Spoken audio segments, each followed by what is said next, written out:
প্রতি নিঃশ্বাসে নাম তোমার লেখা আমার। তাহলে এবার শাকিব খানের তাণ্ডব সিনেমায় ক্যামিও চরিত্রে দেখা যাবে জিতকে।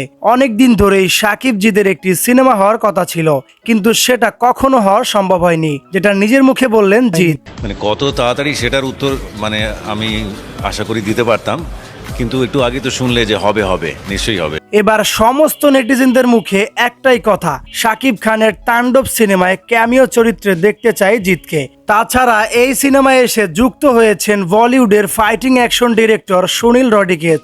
তাণ্ডব হচ্ছে একটি অ্যাকশন নির্মিত সিনেমা, আর এই সিনেমা নিয়ে অনেক বড় পরিকল্পনা করছেন এই সিনেমার নির্মাতা রায়হান রাফি। আমার পরবর্তী সিনেমার নাম তাণ্ডব, যেটা সিনেমা হলে আসছে কোরবানিতে।